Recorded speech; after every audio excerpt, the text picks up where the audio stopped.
people can dream about their weddings and like fantasize about their weddings. That was literally me with birth. That was pivotal. I needed to hear that. I'm doing it without an epidural. I'm doing it without an epidural. I kept programming that into my brain. I want to just reassure you from my personal experience not to fear that, not even to give that an ounce of thought. Baby, you are something special, I'm sure. Everything makes total sense when you're next to me.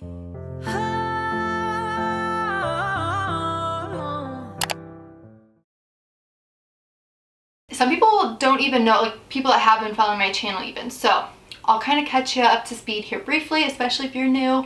I am 22 years old. I was 21 when I had my son. I'm a first-time mom, and I got induced on Pitocin, and I had him without an epidural, and I'll obviously talk all into that. I definitely don't think that epidurals are bad, not at all, and I wish we could erase that stigma. I wish we could erase the stigma of my birth is the birth, and just anything in life, the way you parent, the way you wash your dang hair, the way anything happens.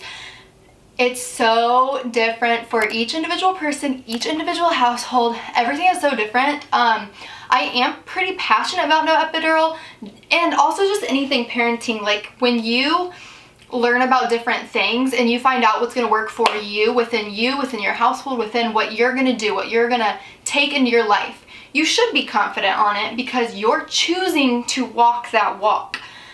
So you should be confident and have a little bit more knowledge or whatever. You don't have to, but that's kind of just how I am. I'm a passionate person, so I can share something and I can come across like maybe more bold or like this is the way, but I don't mean to at all. I feel like that's the base of my channel. First, talking on like the hippy dippy side of things, I'm not like, I don't really want to come across like, oh, like this like hippy dippy doodah lippy lippy yeah. Like, not that anything's wrong with that, but that's actually not who I even am. I didn't get an epidural. I didn't not get an epidural or want to do that from the very jump. Before I was even pregnant, I knew I was going to have a birth, or really, really wanted a birth, wanted to give it my all without an epidural. That's always been on my heart. And I want to tell you guys the reasoning behind that. It's not because I'm this all-natural, holistic person against medication. That's nothing wrong if that's you. That's not me. If I have a headache, I don't want to take medicine right away, but that's honestly just because I'm pretty stubborn. Like, I don't eat clean.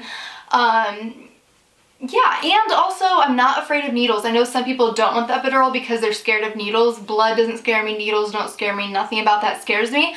Truly, the reason to me not wanting epidural is because I wanted to see if my body could do it. I think it's so freaking cool, which you guys are going to totally understand in this video, but I think everything birth is like the coolest of the cool. I think pregnancy is so freaking cool, but like birth is like a whole new level. And I was really into like pregnancy before I even got pregnant, a few months before I got pregnant. Probably about maybe that December, I was really diving into it, and then I got pregnant, I found out in June. So from that time, I was just really like getting interested in pregnancy, I would say, like more so. But then like birth is like a whole new level of passion for me. Basically, I just wanted to feel it, to know what bodies go through. I knew that I could do it because women have done it for years and years and years, obviously. So I knew I could do it, and I know that I have a high pain tolerance, so there's just like kind of all of that. I just wanted to give it the best go, and if I did end up getting an epidural, or if I do with my next, like that's totally fine. Also, I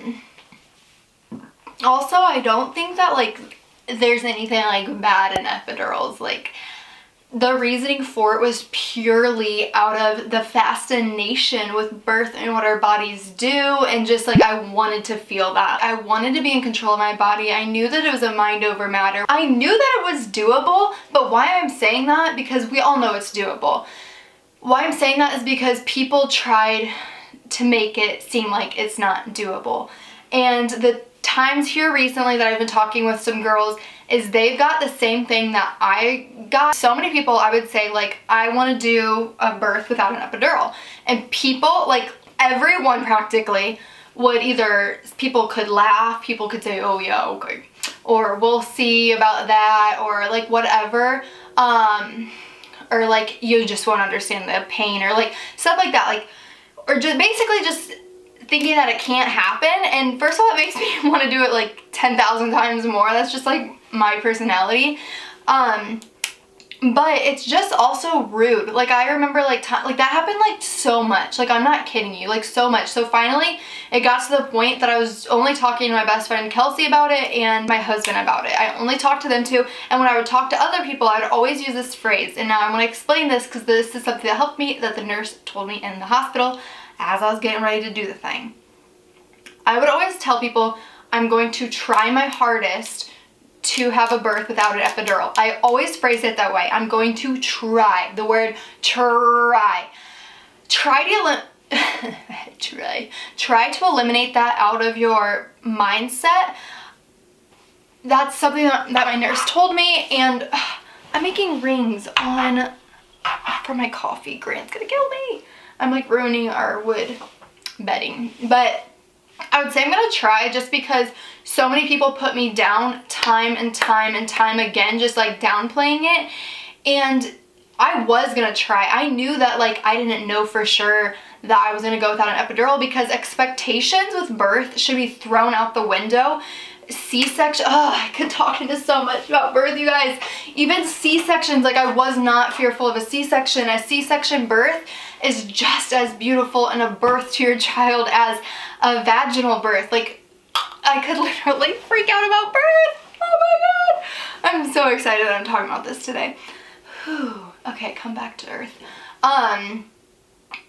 Holy crap, where was I just at?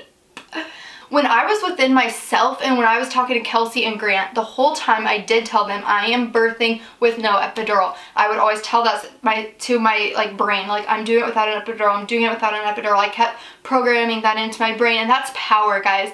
That is such power. But when I would go and talk to someone else, I would say I'm going to try to do it without an epidural. Then I got into the hospital, and I even thought to nurses, like I need to use a phrase I'm going to try to the nursing staff, because I don't want them to think that I'm psychotic and like they see this time and time again. I really want to give it every single percent of my body, like even to the point, like, because I've heard this in what's her nuts, it's a YouTuber, I can't think of her name, but like I wanted to, even if I got to the point in labor, sorry, not birth, if I got to the point in labor where I said, okay, like give me the epidural, I told Grant that I wanted you not to give me it. I wanted you to question that and feel it out, and the first time don't listen, because my body can do it, and then maybe the second or third time, like if I'm really asking for it, that means I need it. That's just kind of where my brain was at. The first nurse that I had, a morning shift nurse, she came to me, and this is huge, so I'm finally talking about actually being in the hospital. This is something huge that she really told me. She got serious with me and she said, Alyssa, stop saying you're going to try to do it without an epidural. She said, you are going to do it without an epidural. You can do it without an epidural. I needed to hear that. She got so serious with me. I think she said, like, I don't want to hear, I think she said that, yeah. I think she said, I don't want to hear that come out of your mouth, that you're gonna try, you've got this. And then the anesthesiologist walks around, the person who gives epidurals, the anesthesiologist walks around checking in on patients if they need to get orders in. I don't really know, I'm not a doctor or a nurse, but that's what I'm assuming he's doing. And he would like walk the halls, and then the nurse even came back to me again, and she said, also, you know why you're not gonna do this without an epidural? Because I just talked to the anesthesiologist, and because he knew I was a first time mom, whatever. And the nurse told him, you are not to come to room, I forget what room I had him in now, but you are not to come to that room because she is doing this without an epidural. So like that, like there's so many different things, and my care, my stay that the nurses did to help me, that like forever thankful and grateful for, but that was pivotal. And she had 4 babies without epidurals, I believe, and her last one was like a year, like she had a baby just a year ago, and she told me, like, I've done this, like you can do it, just like keep that mindset, eliminate the word try. But the reason I kept saying that is because I was getting almost like inferior to what people just kept feeding me. That is rude. And if you hear, sorry, I'm looking at the time, if you hear someone say that, support them in it. Obviously, if they end up getting an epidural at the end, like literally whatever, but support them. It's a mind thing. They've already going through so much pregnant and everything. Just like support in it.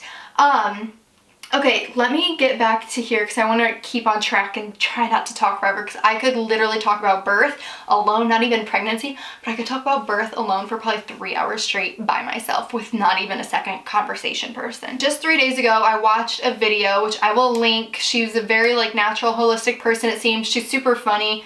It's a good video to watch, so you can watch that. I'll link it down below. But something she said resonated the heck out of me. I don't even know if that's correct terminology, but she said this. She said that she thinks about birth like other women think about their wedding. That's me. That's literally me. People can dream about their weddings and like fantasize about their weddings. That was literally me with birth. So that's like speaking of like the passion and like the love I have for it. And I've told so many pregnant moms and just people like that, like literally if I needed to go into birth, why do I keep saying into birth? Like, no, I'm not just gonna go pop my baby out. If I was like laboring and like contracting, and I can't even think of the freaking word right now, but if I needed to go to the hospital right now and have a baby, like tonight or like tomorrow, I would be so excited for that. I think it is so freaking cool. So it doesn't have to be a fear, like, but also if you do fear, like that's so okay too. Your body is going through a lot. There's a lot of possibilities. If you're wanting to become comfortable with the idea of having your baby, anything that you do have fear on, try to eliminate that. Like, try to not let that hold you down, because the more your body like is like fearing, the more it's going to close you off to not just let your body do its thing and just bring your baby down to you. So anything that I had fear of, I kind of almost like suppressed it and like tried not to dig into it. And the only thing I would honest to God say that was a fear of mine, the only thing, not C-section, what was a fear of mine was, for some reason, just the umbilical cord being wrapped around his neck a lot. That scared me. And I didn't bring it up. I asked so many questions at the end of pregnancy. Beginning of pregnancy, I like never had questions. Do you have any questions? No. But at the end, I did have questions. And I wouldn't bring that up. Then I finally saw my favorite doctor ever. He's an angel on earth. I literally cry thinking about him. And I finally asked him, because he really goes the extra mile and explains things.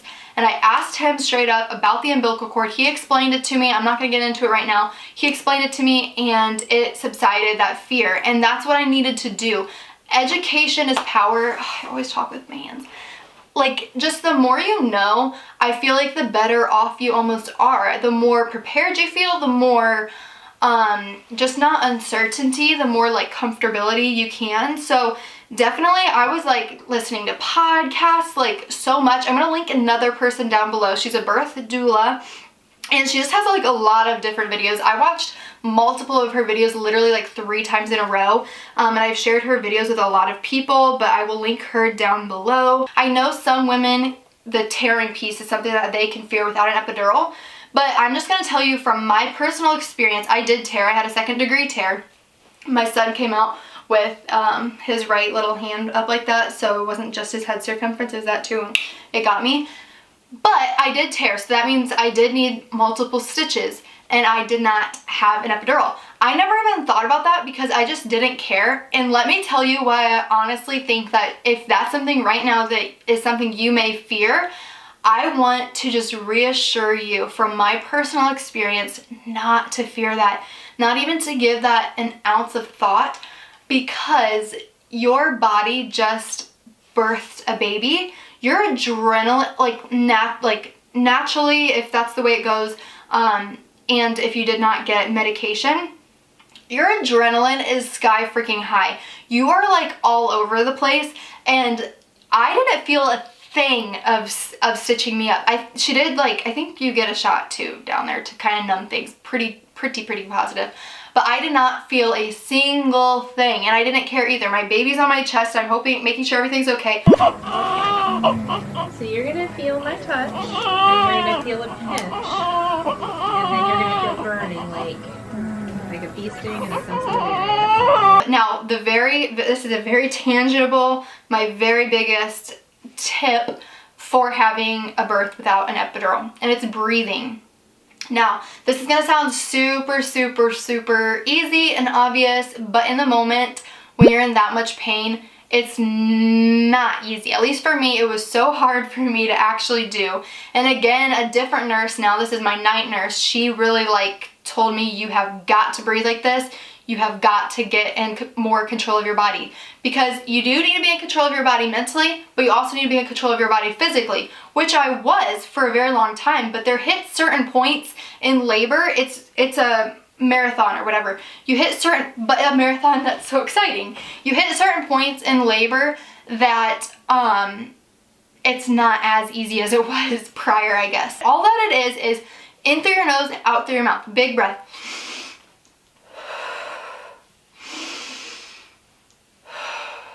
Okay, so like taking control of the contraction like that.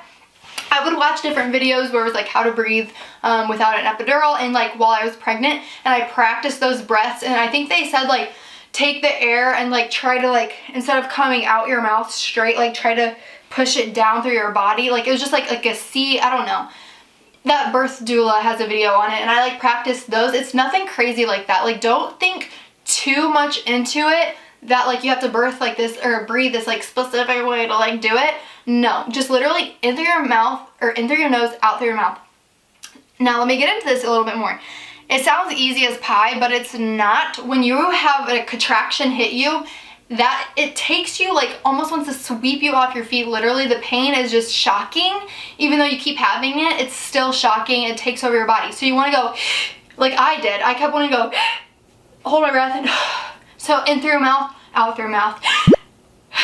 And like my nurse, she told me, Alyssa, stop doing that in through your nose. She did exactly for me. She told me that's how you have to breathe. Now I breathe sometimes that way, and then it would shock me again. Okay, so like really think that in through your nose, out through your mouth. And Grant was awesome for remembering this. He would be up like on me. I think I have a clip of it. And what he would be doing, like his mouth was like literally right by my ear, so I could not miss it. And he was doing it so dramatic, but that is what I needed in the moment. Because again, if someone's talking to you when you're in a different dimension and you're going through this, you can't understand what they're saying. But Grant was just like right, like on my shoulder, right there, and he was just doing it very dramatically.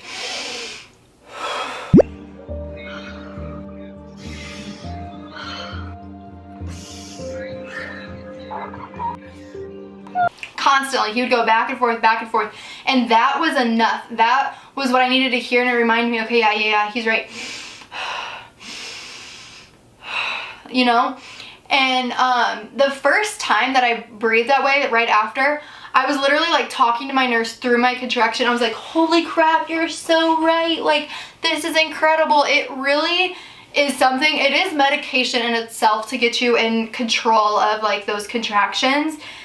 It's seriously so life-changing and huge. Breathing technique by far is the biggest thing. We did not go to any like before class of like what to expect, and I knew that we did not need to, because I've been so immersed in pregnancy, and more than pregnancy even. Like I'm very immersed in pregnancy because I think it's awesome and very cool, whereas someone else thinks whatever is very cool.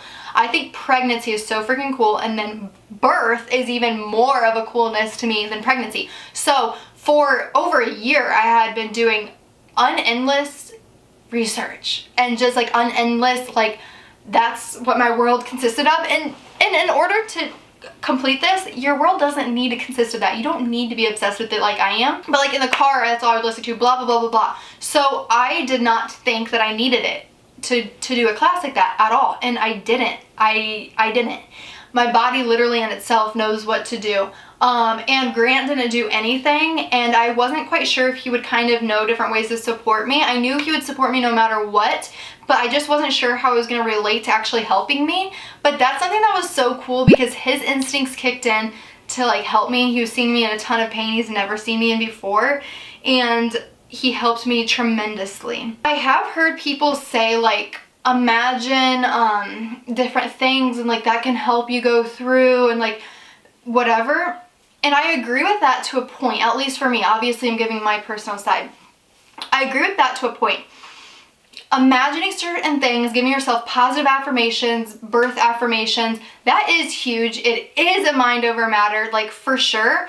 The very ending days in my pregnancy when I knew I was going to be having this baby, I was literally, I've never meditated in my life, but I had like, it was like that birth doula that I was listening to, but I had positive affirmations on, and I would just sit there and like just positivity and just like let my brain absorb it and just tell myself like, my body was created to do this. My body will give my son the perfect birth imaginable, like the perfect birth for him, whether that's a C-section, whether whatever that is. I was capable of it, and this is also something I kept telling myself with each surge, with each contraction. So I would want to eliminate the word contraction because that can give a negative connotation in today's world, even though contractions are so cool. But I wanted to use the word surge because each contraction, each surge is literally your baby coming closer to you. So with each surge, it's just bringing my baby closer and closer to me. And I kept saying, I can't wait to meet my child. So like each surge is bringing me closer to the moment I get to meet my child. So those are like imagining things. And I literally would imagine like, okay, like I love watching, not even like real life, like it could be, but because nothing is weird about birth, but like those like computer graphics as it like shows like your body contracting, like your baby like coming out and like moving its body, like your baby coming out. I would love to watch those because it gave a visual on what's going on inside your body. So definitely that's a super cool thing to think about. No epidural or epidural, it doesn't matter. I just think it's a cool thing to like understand what your baby is like doing and what your body really has power on, because it's really cool.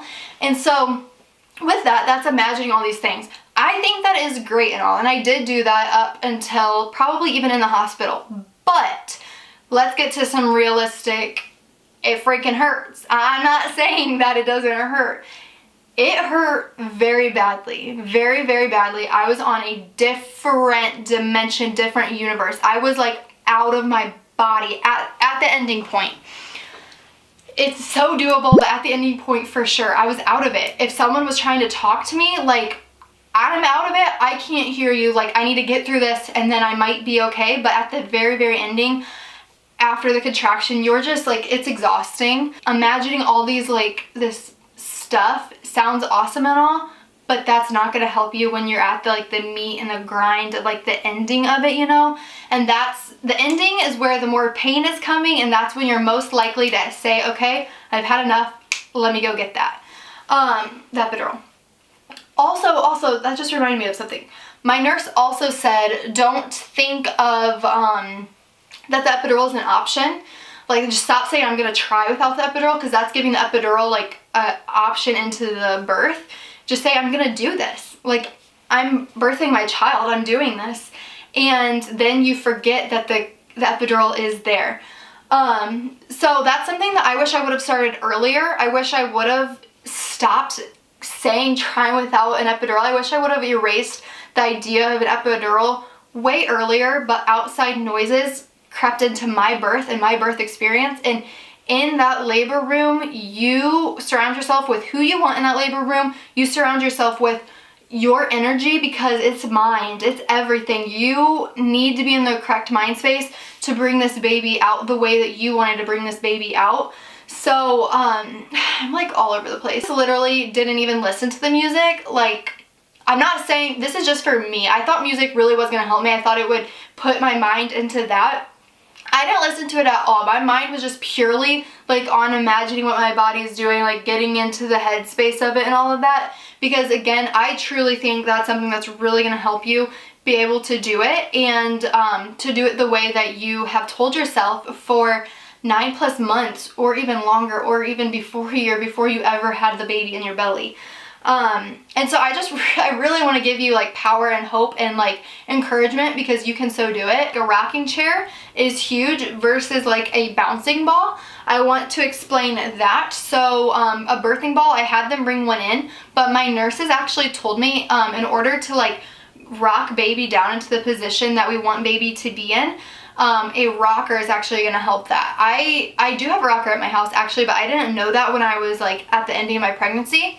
but they brought a rocking chair into my hospital room. So if your hospital has a rocking chair, ask for that and just rock away. I never even used the birth ball that they brought in. I just rocked. So I did want to give you guys that little information. Tub and shower, I've heard of people say that like that helps them with doing this without an epidural. If you do have that option at the hospital, or if you're at home or whatever, because I thought like, well, I had a induction, so I wasn't able to start my labor process at home like I thought. And now looking back at the birth I had, it's a good thing I didn't. And I would like an induction again for my second birth actually. But if you are at home, like if I was starting to get the contractions before going to the hospital and I was at home, like the ideal normal birth situation, I was gonna draw a warm bath, let the shower like hit my back. I was gonna do that, but I wasn't able to because the induction, and then at the hospital it didn't work out because I'm like getting all these cords. But I've heard a lot of people say that that helps, and going through it, I really do think that really would help. I think the warm water would be, and I've heard some people that have done it naturally or without medication, and they said that that's like medication in itself. And I totally could see where they're coming from. So if you have that ability, and you want to stay at home as long as possible before needing to get to the hospital, I definitely would say warm water would probably do an incredible trick for you. Now this is like some stuff kind of pre-labor that I wanted to mention. We're getting down to the ending here. Red leaf tea, red raspberry leaf tea, or it's just raspberry leaf tea, whatever. I took that starting in the first trimester even, or second, but I think first, and I only had one because you don't want to overdo it. Like, it definitely wasn't within like the very beginning pregnancy. But now again, this is just like, is it like a wives' tale or something? It's one of those kind of things. Remember, like sex and nipple stimulation is what's going to put you in, but, and then they could say like try dates and like whatever. There's all these different things. But why I want to bring this up is because I really do think, I don't know, but I really do think that this helped me with my body, thin me and soften me. Because at 33 weeks, I got checked or whatever. I got checked and I was very, very thin. And I know that that's something that can come from the raspberry leaf tea. And I started in the first trimester, I believe it might be the second, but, and then like as I kept going, then like second trimester I was doing like 2 a day or something like that. Then third trimester I was drinking 3 teas a day, which is like a lot, and it was expensive. So I'm not saying you need to do that. I didn't get too much into pelvic floor health, like look into it too much, but I am actually curious and interested in that. And then also like hypnobirthing I've heard about. I didn't look into when I was pregnant, but I am curious. Like I would be interested in just like hearing what it is, just because literally any kind of birth I'm curious into hearing about it. Whatever expectations you guys have, like don't hold on to those as like Bible and like truth. At the end of the day, we want our babies. We want to meet our babies, even if it's not that very day. We want healthy babies. Thank you.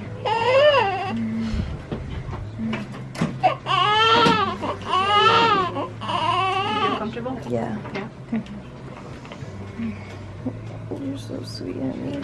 Trust the medical professionals that you have. If you don't trust them, don't be with them. Find medical professionals that you trust, and I knew that I was in hands of good people, good men and women. I knew that wholeheartedly. I had complete trust in them. Whatever needed to be done for my body, for my baby, I knew they were going to do it.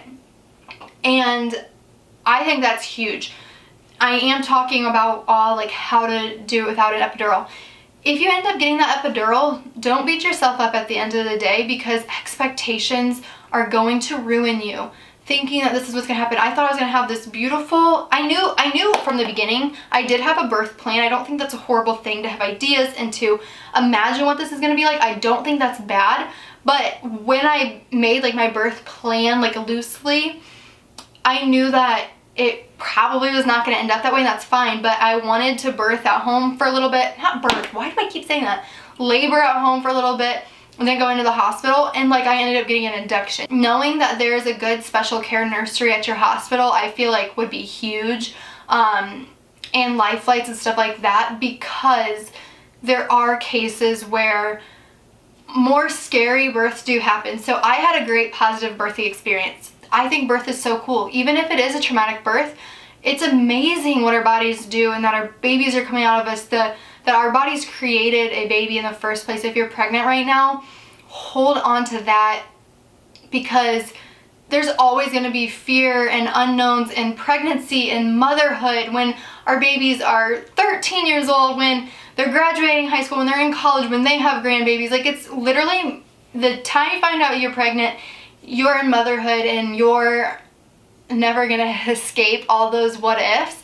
So I totally get in the beginning of pregnancy having like these thoughts. But at the end of it, we all want a healthy baby in our arms eventually, even if it's not the day we birth them. So just, you can have, like, think positive thoughts, educate yourself. It is a mind game. It's so ironic because it's physical, but it's so much our mind, and our body can sense stress. So get your mind in a good spot, hold on to that, and also know that there's so much that can change. And expectations, if you really hold on to too much of an expectation, it can shatter you and it can make a bad postpartum time. I just want to say, if you are watching this right now and you want to do everything you possibly can just like me, and you're looking up so many videos on how to do it without an epidural, I want to say that you can do it. It is possible. There's hope for you. I know so many people say it's not possible. It is. But if something happens in your birth and you're not able to, if it doesn't happen, if you just want the epidural at the end of the day, that's okay, and don't let that control you. Seriously, a healthy baby for all of us is what we need. At the end of the day, is what we want, is what we crave. So hold on to that. Trust who is in control. That's all really for the video. I'm so happy I finally made this. I have a true passion, obviously, for birth and pregnancy and all that. So if you guys want any other different kind of videos like this or anything, also always, I'm a DM away. I always like to voice note with people. That's how I can explain things the best, but I always love talking to you guys. So Everything is so